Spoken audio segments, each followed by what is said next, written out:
Hello दोस्तों, कहानियों की दुनिया में आप सभी का स्वागत है। आज हम सुनेंगे रविन्द्रनाथ टैगोर जी द्वारा लिखित एक बांग्ला कहानी सुबह का हिंदी रूपांतर। तो लीजिए प्रस्तुत है। कन्या का नाम जब सुभाषनी रखा गया था, तब कौन जानता था कि वह गूंगी होगी। इसके पहले उसकी दो बड़ी बहनों के सुकेशनी और सुहासनी नाम रखे जा चुके थे। इसी से तुकबंदी मिलाने के हेतु उसके पिता ने छोटी कन्या का नाम रख दिया सुभाषनी।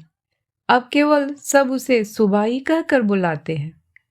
बहुत खोज और खर्च के बाद दोनों बड़ी कन्याओं के हाथ पीले हो चुके हैं और अब छोटी कन्या सुबा माता पिता के हृदय के नीरव बोझ की तरह घर की शोभा बढ़ा रही है।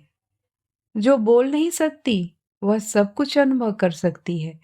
यह बात सबकी समझ में नहीं आती और इसी से सुबह के सामने ही सब उसके भविष्य के बारे में तरह तरह की चिंता फिक्र की बातें किया करते हैं। किंतु स्वयं सुबह इस बात को बचपन से ही समझ चुकी है कि उसने विधाता के शाप के वशीभूत होकर इस घर में जन्म लिया है। इसका फल यह निकला कि वह सदैव अपने को सब परिजनों की दृष्टि से बचाए रखने का प्रयत्न करने लगी। वह मन ही मन सोचने लगी कि उसे सब भूल जाए तो अच्छा हो, लेकिन जहाँ पीड़ा है उस स्थान को क्या कभी कोई भूल सकता है। माता पिता के मन में वह हर समय पीड़ा की तरह जीती जागती बनी रहती है।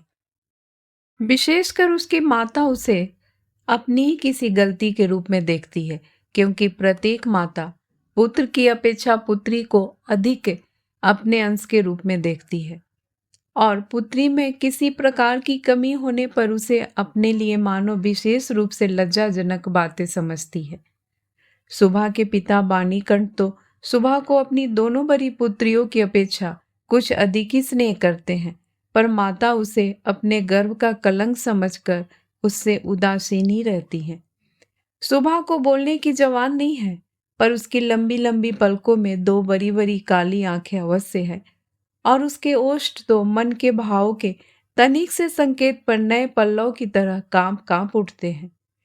वाणी द्वारा हम जो अपने मन के भाव प्रकट करते हैं, उसको हमें बहुत कुछ अपनी चेष्टाओं से गढ़ लेना पड़ता है। बस कुछ अनुवाद करने के समान ही समझिए, और वह हर समय ठीक भी नहीं होता। ताकत की कमी से बहुधा उसमें भूल हो जाती है, लेकिन खंजन जैसी आंखों को कभी कुछ भी अनुवाद नहीं करना पड़ता। मन अपने आप ही उन पर छाया डालता रहता है। मन के भाव अपने आप ही उस छाया में कभी विस्तृत होते हैं, कभी सिकुड़ते हैं। कभी कभी आंखें चमक दमक कर जलने लगती है और कभी उदासीनता की कालिमा में बुझ सी जाती है। कभी डूबते हुए चंद्रमा की तरह टकटकी लगाए न जाने क्या देखती रहती है, तो कभी चंचल दामिनी की तरह ऊपर नीचे इधर उधर चारों ओर बड़ी तेज से छिटकने लगती है। और विशेषकर मुंह के भाव के सिवा उसके पास जन्म से ही और कोई भाषा नहीं। उसकी आंखों की भाषा तो बहुत उदार और अथाह गहरी होती ही है, करीब करीब साफ सुथरे नील गगन के समान। उन आंखों को उदय से अस्त तक, सुबह से शाम तक और शाम से सुबह तक छवि लोक की निस्तब्ध रंग भूमि ही मानना चाहिए। जीवाहीन इस कन्या में विशाल प्रकृति के समान एक जनहीन महानता है, और यही कारण है कि साधारण लड़के लड़कियों को उसकी ओर से किसी न किसी प्रकार का भय सा बना रहता। उसके साथ कोई खेलता नहीं। वह नीरव दोपहरियों के समान शब्दहीन और संगहीन एकांत वासनी बनी रहती। गांव का नाम है चंडीपुर। उसके बगल से बहने वाली सरिता बंगाल की एक छोटी सी सरिता है, गृहस्थ के घर की छोटी लड़की के समान। बहुत दूर तक उसका फैलाव नहीं है। उसको तनिक भी आलस्य नहीं। वो अपनी कहरी दे लिए अपने दोनों छोरों की रक्षा करती हुई अपना काम करती जाती है। दोनों छोरों के ग्रामवासियों के साथ मानो उसका एक न एक संबंध स्थापित हो गया है। दोनों ओर गांव है और वृक्षों के छायादार ऊंचे किनारे हैं, जिनके नीचे से गांव की लक्ष्मी सरिता अपने आप को भूलकर शीघ्रता के साथ कदम बढ़ाती हुई बहुत ही प्रसन्नचित असंख्य शुभ कार्यों के लिए चली जा रही है। वाणीकंठ का अपना घर नदी के बिल्कुल एक छोर पर है। उसका खपचियों का बेरा, ऊंचा छप्पड़, गाय घर, भूस का ढेर, आम, कटहल और केलों का बगीचा हर एक नाविक की दृष्टि अपनी ओर आकर्षित करता है। ऐसे घर में आसानी से चलने वाली ऐसी सुख की गृहस्थी में उस गूंगी कन्या पर किसी की दृष्टि पड़ती है या नहीं मालूम नहीं, पर काम धंधों से ज्यों उसे तनिक फुर्सत मिलती त्यों ही झट से वह उस नदी के किनारे जा बैठती। प्रकृति अपने पास में बैठकर उसकी सारी कमी को पूर्ण कर देती है। नदी की स्वर ध्वनि, मनुष्यों का शोर, नाविकों का सुमधुर गान, चिड़ियों का चहचहाना, पेड़ पौधों की मरमर ध्वनि सब मिलकर चारों ओर के चलने फिरने के कंपन के साथ होकर सागर की उत्ताल तरंगों के समान उस बालिका के चिरस्तब्ध हृदय उपकूल के पार्श्व में आकर मानो टूट फूट पड़ती है। प्रकृति के ये अनोखे शब्द और अनोखे गीत, यह भी तो गूंगी की ही भाषा है। बड़ी बड़ी आंखों और उसमें भी बड़ी पलकों वाली सुभाषनी की जो भाषा है, उसी का मानो वह विश्वव्यापी फैलाव है, जिसमें झिंगुरों की झिन झिन ध्वनि से गूंजती हुई तीन भूमि से लेकर शब्दातीत नक्षत्र लोक तक केवल इंगित संगीत, क्रंदन और उच्छ्वास से भरी पड़ी है। और दोपहरिया को नाविक और मछुए खाने के लिए अपने अपने घर जाते, गृहस्थ और पक्षी आराम करते, पार उतारने वाली नौका बंद पड़ी रहती। जन समाज अपने सारे काम धंधों के बीच में रुककर सहसा भयानक निर्जन मूर्ति धारण करता। तब रुद्र महाकाल के नीचे एक गूंगी प्रकृति और एक गूंगी कन्या दोनों आमने सामने चुपचाप बैठी रहती, एक दूर तक फैली हुई धूप में और दूसरी एक छोटे से वृक्ष की छाया में। सुभाषनी की कोई सहेली हो ही नहीं, सो बात नहीं। गौ घर में दो गायें हैं, एक का नाम है सरस्वती और दूसरी का नाम है पार्वती। ये नाम सुभाषनी के मुंह से उन गायों ने कभी नहीं सुने, परंतु वे उसके पैरों की मंथन गति को भली भांति पहचानती है। सुभाषनी का बिना बातों का ऐसा करुण स्वर है, जिसका अर्थ वे भाषा की अपेक्षा कहीं अधिक सरलता से समझ जाती है। वह कभी उन पर लाड करती, कभी डांटती और कभी प्रार्थना का भाव दर्शाकर उन्हें मनाती, और इन बातों को उसकी सारों और पारों इंसान से कहीं अधिक और भली भांति समझ जाती है। सुभाषनी गौ घर में घूमकर अपनी दोनों बाहों से जब सारों की गर्दन पकड़कर उसके कान के पास अपनी कनपट्टी रगड़ती है, तब पारो स्नेह की दृष्टि से उसकी ओर निहारती हुई उसके शरीर को चाटने लगती है। सुभाषनी दिन भर में कम से कम 2-3 बार तो नियम से गौ घर में जाया करती, उसके सिवा अनियमित आना जाना भी बना रहता। घर में जिस दिन वह कोई सख्त बात सुनती, उस दिन उसका मन अपनी गूंगी सखियों के पास बीतता। सुभाषनी की सहनशीलता और विशाल शांत चितवन को देखकर वे न जाने कैसी एक अन्य अनुमान शक्ति में उसकी मर्म वेदना को समझ जाती और उसकी देह से सटकर धीरे धीरे उसकी बाहों पर सिंह घिसकर अपनी मौन आकुलता से उसको धैर्य बांधने का प्रयत्न करती। इसके सिवा एक बकरी और बिल्ली का बच्चा भी था। उनके साथ सुभाषनी की गहरी मित्रता तो नहीं थी, फिर भी वे उससे बहुत प्यार रखते और कहने के अनुसार चलते।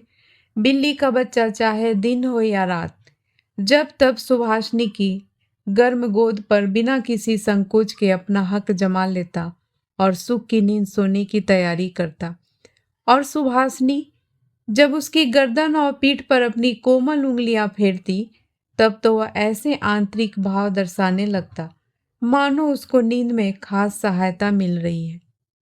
ऊंची श्रेणी के प्राणियों में सुभाषनी को और भी एक मित्र मिल गया था, किंतु उसके साथ उसका ठीक कैसा संबंध था, इसकी पक्की खबर बताना मुश्किल है, क्योंकि उसके बोलने की जवान है और वह गूंगी है, अतः दोनों की भाषा एक नहीं थी। वह था गुसाइयों का छोटा लड़का प्रताप। प्रताप बिल्कुल आलसी और निकम्मा था। उसके माता पिता ने बड़े प्रयत्नों के उपरांत इस बात की आशा तो बिल्कुल छोड़ दी थी कि वह कोई काम काज करके घर गृहस्थी की कुछ सहायता करेगा। निकम्मों के लिए एक बड़ा सुविधा यह है कि परिजन उन पर बेशक नाराज रहे, पर बाहरी जनों के लिए वे प्रायः स्नेह पात्र होते हैं। कारण किसी विशेष काम में न फंसे रहने से वे सरकारी मिल्कियत से बन जाते हैं। नगरों में जैसे घर के पास में या कुछ दूर पर एक आध सरकारी बगीचे का रहना आवश्यक है, वैसे ही गांव में दो चार निठल्ले निकम्मे सरकारी इंसानों का रहना आवश्यक है। काम धंधों में, हास परिहास में, और जहां कहीं भी एक आध की कमी देखी, वहीं वे चट से हाथ के पास ही मिल जाते हैं। प्रताप की विशेष रुचि एक ही है, वह है मछली पकड़ना। इससे उसका बहुत सा समय आसानी के साथ कट जाता है। तीसरे पहर सरिता के तीर पर बहुधा वह इस काम में तल्लीन दिखाई देता और इसी बहाने सुभाषिनी से उसकी भेंट हुआ करती। चाहे किसी भी काम में हो, पार्श्व में एक हमजोली मिलने मात्र से ही प्रताप का हृदय खुशी से नाच उठता। मछली के शिकार में मौन साथी ही सबसे श्रेष्ठ कर माना जाता है। अतः प्रताप सुभाषिनी की खूबी को जानता है और कद्र करता है। यही कारण है कि और सब तो सुभाषिनी को सुभा कहते, किंतु प्रताप उसमें और भी स्नेह भरकर सुभा को सु कहकर पुकारता। सुभाषिनी इमली के वृक्ष के नीचे बैठी रहती और प्रताप पास ही जमीन पर बैठा हुआ सरिता जल में कांटा डालकर उसी की ओर निहारता रहता। प्रताप के लिए उसकी ओर से हर रोज एक पान का बीड़ा बंधा हुआ था और उसे स्वयं वह अपने हाथों से लगा कर लाती, और शायद बहुत देर तक बैठे बैठे देखते देखते उसकी इच्छा होती कि वह प्रताप की कोई विशेष सहायता करे, उसके किसी काम में सहारा दे। उसके ऐसा मन में आता कि किसी प्रकार वह यह बता दे कि संसार में वह भी एक कम आवश्यक व्यक्ति नहीं, लेकिन उसके पास न तो कुछ करने को था और वह न कुछ कर ही सकती थी। तब वह मन ही मन भगवान से ऐसी अलौकिक शक्ति के लिए विनती करती कि जिससे वह जादू मंत्र से चट से ऐसा कोई चमत्कार दिखा सके जिसे देखकर प्रताप दंग रह जाए और कहने लगे, अच्छा, सू में यह करामात, मुझे क्या पता था। मान लो सुभाषिनी यदि जल परी होती और धीरे धीरे जल में से निकलकर सर्प के माथे की मणि घाट पर रख देती और प्रताप अपने उस छोटे से धंधे को छोड़कर मणि को पाकर जल में डुबकी लगाता और पताल में पहुंचकर देखता कि रजत प्रसाद में स्वर्ण जरित सैया पर कौन बैठी है, और आश्चर्य से मुंह खोलकर कहता, अरे, यह तो अपनी बानीकंठ के घर की वही गूंगी छोटी कन्या है, सू, मेरी सू, आज मणियों से जटित गंभीर निस्तब पतालपुरी की एकमात्र जलपरी बनी बैठी है। तो क्या यह बात हो ही नहीं सकती? क्या यह नितांत असंभव ही है? वास्तव में कुछ भी असंभव नहीं, लेकिन फिर भी सुप्रजा सुन पतालपुरी के राजघराने में जन्म न लेकर वाणीकंठ के घर पैदा हुई है, और इसलिए वह आज गुसाइयों के घर के लड़के प्रताप को किसी प्रकार के आश्चर्य से अचंभित नहीं कर सकती। सुभाषिनी की अवस्था दिन प्रतिदिन बढ़ती ही जा रही है। धीरे धीरे मानो वह अपने आप को अनुभव कर रही है, मानो किसी एक पूर्णिमा को किसी सागर से एक ज्वार सा आकर उसके अंतराल को किसी एक नवीन अनिर्वचनीय चेतना शक्ति से भर भर देता है। अब मानो वह अपने आप को देख रही है, अपने विषय में कुछ सोच रही है, कुछ पूछ रही है, लेकिन कुछ समझ नहीं पाती। पूर्णिमा की गाढ़ी रात्रि में उसने एक दिन धीरे से कक्ष के झरोखों को खोलकर भय त्रस्ता अवस्था में मुंह निकालकर बाहर की ओर देखा। देखा कि संपूर्ण प्रकृति भी उसके समान सोती हुई दुनिया पर अकेली बैठी हुई जाग रही है। वह भी यौवन के उन्माद से, आनंद से, विषाद से, असीम निर्वता की अंतिम परिधि तक, यहाँ तक कि उसे भी पार करके चुपचाप स्थिर बैठी है। एक शब्द भी उसके मुंह से नहीं निकल रहा, मानो इस स्थिर निस्तब्ध प्रकृति के एक छोर पर उससे भी स्थिर और उससे भी निस्तब्ध एक भोली लड़की खड़ी हो। इधर कन्या के विवाह की चिंता में माता पिता बहुत बेचैन हो उठे हैं और गांव के लोग भी यत्र तत्र निंदा कर रहे हैं। यहाँ तक कि जाति विच्छेद कर देने की भी अफवाह उड़ी हुई है। वाणीकंठ की आर्थिक दशा वैसे अच्छी है, खाते पीते आराम से हैं और इसी कारण उनके शत्रुओं की भी गिनती नहीं है।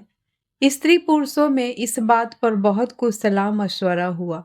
कुछ दिनों के लिए वाणीकंठ गांव से बाहर परदेश चले गए। अंत में एक दिन घर लौटकर पत्नी से बोले, चलो कलकत्ते चले। कलकत्ता गमन की तैयारियां पूरे जोर शोर से होने लगी। कोहरे से ढके हुए सवेरे के समान सुबह का सारा अंतःकरण अश्रुओं की भाप से ऊपर तक भर आया। भावी आशंका से भयभीत होकर वह कुछ दिनों में मूक पशु की तरह लगातार अपने माता पिता के साथ रहती और अपने बड़े बड़े नेत्रों से उनके मुख की ओर देखकर मानो कुछ समझने का प्रयत्न किया करती, पर वे उसे कोई भी बात समझाकर बताते ही नहीं थे। इसी बीच में एक दिन तीसरे पहर तट के समीप मछली का शिकार करते हुए प्रताप ने हंसते हंसते पूछा, क्यों रीसू, मैंने सुना है कि तेरे लिए बर मिल गया है। तू विवाह करने कलकत्ता जा रही है। देखना कहीं हम लोगों को भूल मत जाना। इतना कहकर वह जल की ओर निहारने लगा। तीर से घायल हिरनी जैसी शिकारी की ओर ताकती और आंखों ही आंखों में वेदना प्रकट करती हुई कहती रहती है, मैंने तुम्हारा क्या बिगाड़ा था। सुबह ने लगभग वैसे ही प्रताप की ओर देखा। उस दिन वह वृक्ष के नीचे नहीं बैठी। वाणीकंठ जब बिस्तर से उठकर धूम्रपान कर रहे थे, सुबह उनके चरणों के पास बैठकर उनके मुख की ओर देखती हुई रोने लगी। अंत में बेटी को ढाढ़स और सांत्वना देते हुए पिता के सूखे हुए कपोलों पर अश्रु की 2 बूंदें लुढ़क पड़ी। कल कलकत्ता जाने का शुभ मुहूर्त है। सुबह ग्वाल घर में अपनी चिर संगनियों से विदा लेने के लिए गई। उन्हें अपने हाथ से खिलाकर गले में बाह डालकर वह अपनी दोनों आंखों से खूब जी भर के उनसे बातें करने लगी। उसके दोनों नेत्र अश्रुओं के बांध को न रोक सके। उस दिन शुक्ला द्वादशी की रात थी। सुबह अपनी कोठरी में से निकलकर उसी जाने पहचाने सरिता तट के कच्चे घाट के पास घास पर औंधी लेट गई, मानो वह अपनी और अपनी गूंगी जाति की पृथ्वी माता से अपनी दोनों बाहों को लिपटा कर कहना चाहती है, तू मुझे कहीं के लिए मत विदा कर माँ। मेरे समान तू मुझे अपनी बाहों से पकड़े रख, कहीं मत विदा कर। कलकत्ते के एक किराए के मकान में एक दिन सुबह की माता ने उसे वस्त्रों से खूब सजा दिया, कस कर उसका जूड़ा बांध दिया, उसमें जरी का फीता लपेट दिया, आभूषणों से लाद कर उसके स्वाभाविक सौंदर्य को भरसक मिटा दिया। सुबह के दोनों नेत्र अश्रुओं से गीले थे। नेत्र कहीं सूख न जाए इस भय से माता ने उसे बहुत समझाया बुझाया और अंत में फटकारा भी, पर अश्रुओं ने फटकार की कोई परवाह न की। उस दिन कई मित्रों के साथ वह कन्या को देखने के लिए आया। कन्या के माता पिता चिंतित, शंकित और भयभीत हो उठे, मानो देवता स्वयं अपनी बलि के पशुओं को देखने आए हों। अंदर से बहुत डांट फटकार बतलाकर कन्या के अश्रुओं की धारा को और भी तीव्र रूप देकर उसे निरीक्षकों के सम्मुख भेज दिया। निरीक्षकों ने बहुत देर तक देखभाल के उपरांत कहा, ऐसी कोई बुरी भी नहीं है। विशेषकर कन्या के अश्रुओं को देखकर वे समझ गए कि इसके हृदय में कुछ दर्द भी है, और फिर हिसाब लगाकर देखा कि जो हृदय आज माता पिता के बिछोह की बात सोचकर इस प्रकार द्रवित हो रहा है, अंत में कल उन्हीं के काम आवेगा सीप के मोती के समान कन्या के आंसुओं की बूंदें उसका मूल बढ़ाने लगी। उसकी ओर से और किसी को कुछ कहना ही नहीं पड़ा। पात्र देखकर खूब अच्छे मुहूर्त में सुबह का विवाह संस्कार हो गया। गूंगी कन्या को दूसरों के हाथ सौंपकर माता पिता अपने घर लौट आए और तब कहीं उनकी जाति और परलोक की रक्षा हो सकी। सुबह का पति पछाड़ की ओर नौकरी करता है। विवाह के उपरांत शीघ्र ही वह पत्नी को लेकर नौकरी पर चला गया। एक सप्ताह के अंदर ससुराल के सब लोग समझ गए कि बहू गूंगी है, पर इतना किसी ने न समझा कि इसमें उसका कोई अपना दोष नहीं।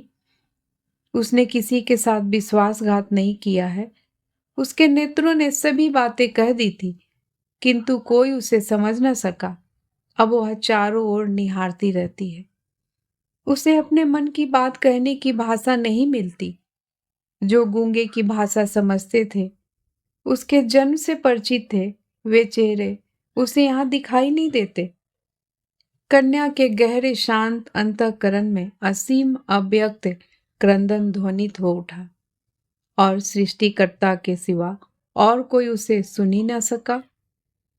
अब की बार उसका पति अपनी आंखों और कानों से ठीक प्रकार परीक्षा लेकर एक बोलने वाली कन्या को ब्याह लाया। कहानी सुनने के लिए बहुत बहुत धन्यवाद। अगर आपको ये कहानी अच्छी लगी हो तो प्लीज़ मेरे चैनल को लाइक एंड सब्सक्राइब ज़रूर करें और कमेंट्स करके ज़रूर बताएं कि आपको ये कहानी कैसी लगी।